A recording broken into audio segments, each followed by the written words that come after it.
Somo la waraka wa kwanza wa Mtume Paulo kwa Timotheo.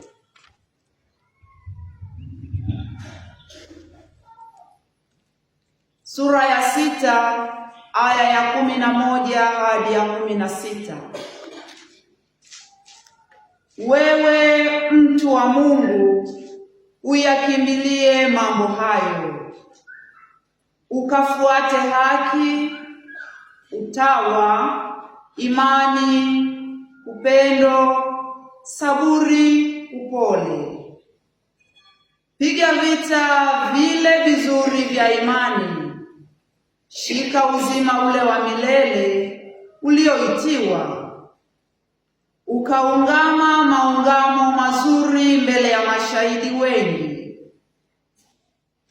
na kuagiza mbele za Mungu anayevihifadhi hai vitu vyote, na mbele za Kristo Yesu aliyeyaungama maungamo mazuri yale mbele ya Pontio Pilato, kwamba uilinde amri hii pasipo mawaa, pasipo lawama, hata kufunuliwa kwake Bwana wetu Yesu Kristo,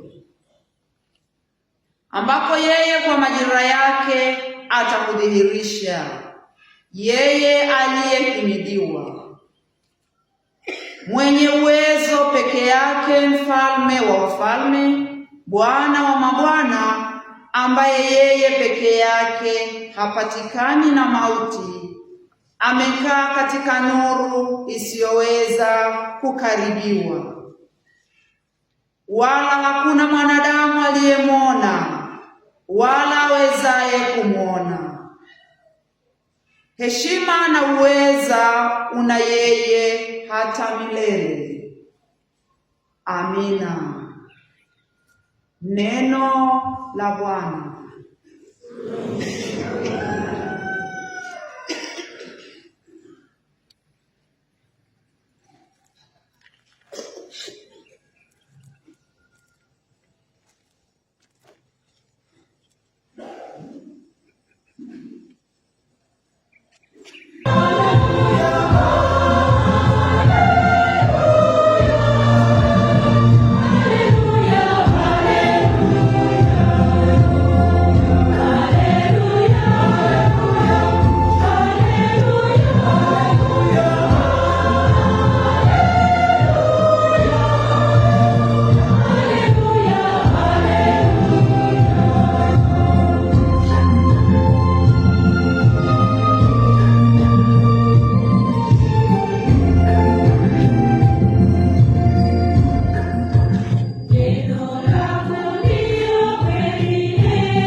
Ilivyoandikwa na Luka.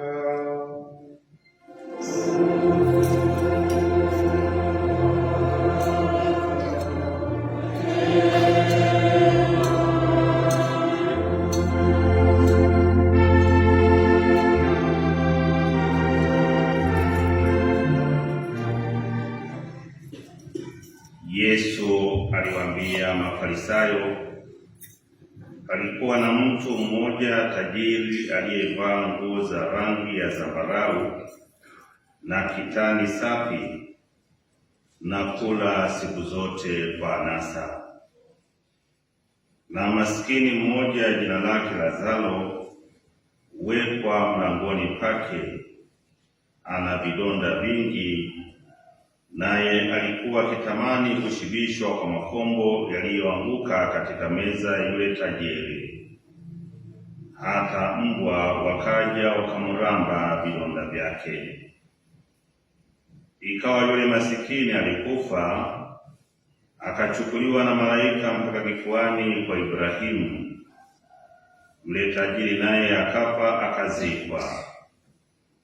Basi kule kuzimu aliinua macho yake alipokuwa katika mateso, akamwona Ibrahimu kwa mbali na Lazaro kifuani mwake.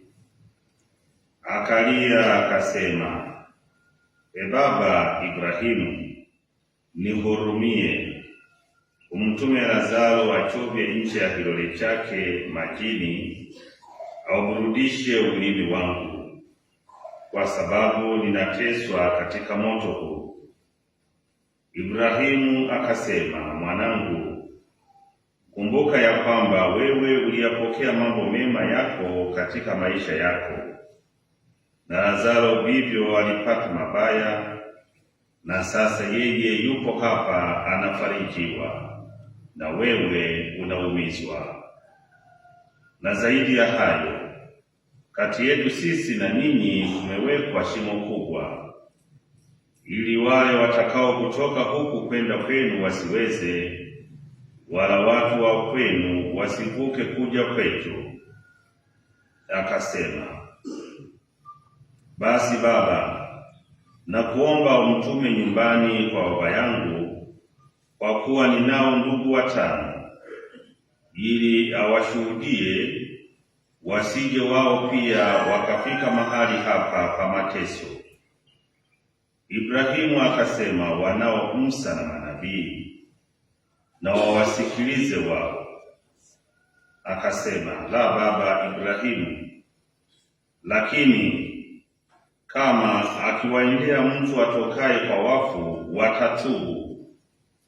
Akamwambia, wasipowasikia Musa na manabii, hawatashawishiwa hata mtu akifufuka katika wafu. Neno la Bwana.